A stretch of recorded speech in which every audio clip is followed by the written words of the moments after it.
লোক সাজার জন্য। কত কিছু কি গো?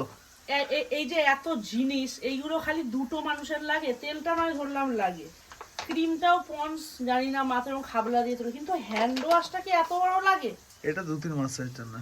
আবার এইটা দেখ, এইটা হচ্ছে মেন ভাইয়ের দোকান, হচ্ছে আমার বাবার ভাইয়ের দোকান। ভাইয়ের কাছে বড় লোক সাজার জন্য এই এত এত জিনিস কিনেছে। ভাইকে দেখাচ্ছে, দেখো দেখ টাকা আমি বড় বড় মাল কিনি, অথচ ভাইয়ের দোকানে তোমরা দেখবে আমি ড্যাম শিওর 20 টাকার হ্যান্ড ওয়াশ আছে। এই দেখ বাবা, জীবনে আমি এখনো পর্যন্ত নিমাইল দিয়ে করিনি, দেখ একটা শেষ হয়ে গেল আমার আনছে, বিশাল বড় লোক গাইস। কিন্তু এই ক্রিমটা আমারে বলতে পারতো আনতে, এই ক্রিমটার থেকে ওই ক্রিমটা ভালো। এটা একদম সেই অরিজিনাল পন্স, যেটা ছোটবেলায় মা পুরো চ্যাপ চ্যাপ করে এই পন্সটা আমায় লাগিয়ে দিত। এই পন্সটা পুরো পড়তে যেতাম আর এরকম গর্ত করে নিতাম, তেল তেলে মুখ হয়ে যেত। আমার তেলটা বেশি ভালো লাগে, ওরা তেল তেল ভালো লাগে, কালো লাগে।